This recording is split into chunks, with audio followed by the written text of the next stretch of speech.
I'm Louisa Barton with the Horse Talk Show, and we're here at Clayton Fredericks Farm in Ocala, Marion County, Florida, the horse capital of the world. Clayton is our resident silver medalist. We're very proud to have him here in Ocala with a phenomenal training facility that we are here at, chatting to him today. Going to talk a little bit about some of his traveling around the world. He's evented in a number of different places. Kind of want to hear a little bit about the difference from kind of country to country, place to place. Clayton, tell us a little bit about eventing differences here in America compared to some of the other places that you've been. Well, I mean, the sport of eventing it really is international, and certainly at the FEI level, you can't. There's not too much difference in the sport, because it is very regulated. And we have a lot of FEI officials that it's their job to keep all the levels, the same and everything. So from that perspective, it's pretty universal, But having said that, I mean, I've been lucky enough to compete. Started my career in Australia. I think I've competed in New Zealand, obviously the UK, all over Europe. I'm trying to think of the funniest places I've been to eventing, but I've actually competed in Brazil. We've competed in Hong Kong, obviously, for the Olympic Games. That was interesting, and now North America. So. Yeah, it's been an interesting ride, and it's a little bit different everywhere. Europe's a great place for our sport, because in a very small area you've got a load of international competitions, and the ability to get around is so easy. When I was living in Wiltshire, you only had. I mean, we hardly went more than 3 hours to a competition. Now that I've moved to America, we travel a lot more miles. Very, very important to have a good horse box for that. But it's more like it is in Australia, I actually think, because in Australia we used to travel 3 days to compete. Well, you can do the same here. If you're really trying to ride at the very, very top level, you're going to spend a lot of your time on the road, unless you're, some of the riders here are lucky to have sort of grooms that can drive the trucks, and they end up flying around. But normally I'm not so. I haven't been quite had that luxury, but. It's apart from the distances, I think the sport's pretty universal. We've got some really good events in the US. I've been surprised. A lot of the competitors, that haven't maybe been around the world, complain a lot in the US about what facility they have, or what the ground's like, or what you can imagine, but.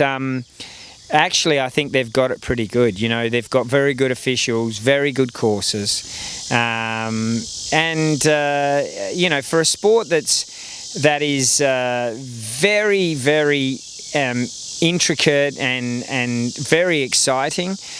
Our numbers aren't great. We don't have a load of people involved in the sport. It's very, very. Not well known among the public. People, as soon as they go and watch these horses jumping cross country and doing that sort of thing, are amazed about it. But it's growing sport. More and more people are wanting to get into it. It's been a fun ride. I can tell you about being involved in so many different levels in so many different countries. Tell me about the breed of horse that you like to use the most likely the warm blood that you're bringing over, and then kind of what you think of OTTBs, off the track thoroughbreds, as a competing horse. I know there's a lot of incentives in many of the competitions for the thoroughbreds to encourage people to use them. Tell us a little about that. Well, I think there's no doubt that, you know, we're in a sport of speed and endurance, you know, and so a good thoroughbred, which clearly has been bred for speed, is a very handy asset. The hard part about it is that, you know, where they are competing to a certain degree against purpose-bred now, you know, European breeding, Irish breeding and everything. You know, they've been developing these sport horses for a long time. So if you get a good thoroughbred, it's as good as any horse, without a doubt. In fact, you know, you could argue that it's better because most likely going to be wanting to go quick.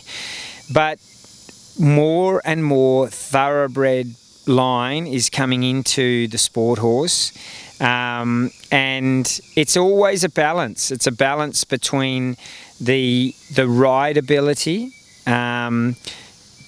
especially with anything that's has had the experience of racing, is just, you know, all they know is one pace go. You know, with the warm blood, you get a much better chance of having a horse that is easier to ride, you know, naturally soft and going. But I would still take on a thoroughbred, although, you know, it's nice also to have the ability to or the reassurance that the horse's legs from a young age haven't been pounded in the racing. You know, our horses aren't, the warm bloods that we're choosing really don't start their career till 5 or 6. You know, and off the track racehorse has been doing quite a bit of work, you know, as 2-3 year olds. So yeah, there's I would never knock a good thoroughbred, because you know, we love them, and a lot of my career when I was in Australia, that's what we were dealing with there as well.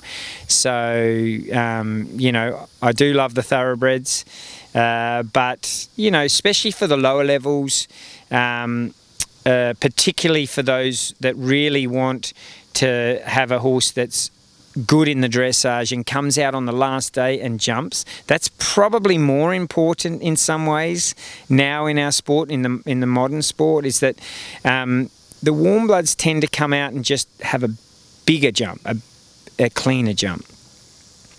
How about age? What age do you generally, I'm sure there's some variance in that, but what age do they generally retire them from eventing? Well, you know, event horses can really go up to 20 years old now, depending on what they do and what they've done. But there's plenty of horses still going around 5-star, you know, certainly 18, even 19, 20 years old. So you need to have some longevity, and yeah, I think horses are generally being looked after so much better. You know, people really, it went years ago, or when I started, you know, you as amateurs, that just have their horse in the paddock, they'd drag it in, they'd ride it a couple of times, they go off to an event, and certainly in Europe, or certainly the UK, you know, it came from a social thing. It turned from a social thing of hunting, you know, where they were using the horses to just cross the country chasing fox, to, you know, if you had a good one of those that jumped all the ditches, jumped all the hedges, did all that, then, you know, people would encourage, oh, you should take that eventing, you know. And of course, our sport, with its roots in the military, where it started as a way of the cavalry's training their horses with the dressage and the cross country and the show jumping, you know, to represent a horse that would be good in battle or as a messenger or whatever, you know. So it's really interesting, and I've talked for so long I've forgotten what your question was. We were talking about breeds, different breeds and OTTVs. Question for you though. We haven't had many outtakes, so that's probably maybe the first one. Favourite horse ever? My favourite horse ever has to be been a long time. I mean, that's an interesting situation because his mother was thoroughbred, Irish thoroughbred, and father is German Holsteiner breeding, but stood in Ireland. It's a C line of Holstein, which is a lot of the breeding that we have is that line. My other horse that went to the Olympics was also that line, I just found that they had something extra, and so he has won. He was the horse I rode at the Olympic Games. He's the horse I won silver medal at the World Equestrian Games. He won 2 World Cup finals, and amongst a host of other things. So he's probably my most winningest horse, if that's even a word. But the great thing about Ben is he retired. I retired him at, I think he was 17. I think is when I retired him from the sport. He'd had a couple of tendon injuries over his lifetime. And he went to the owners who lived in Hong Kong. They rode him at the Equestrian Centre, which is an amazing story in itself because we bought him in Ireland, trained him in the UK, won the championships. I forgot to say he won Rolex as well, or the Kentucky 3-day event. It's now Land Rover, but in those days was Rolex. And he's won that here in America. He's competed all over Europe, went to the Hong Kong Beijing Olympics, which was at the riding, our cross country was at the riding club where his owners were riding on a daily basis. So he ended up going back there to retire, and he had another injury to his leg because they thought he was getting bored doing dressage, so they had to take him for gallops, and here he comes actually now. Yes, so actually normally our segment would be coming to the end right about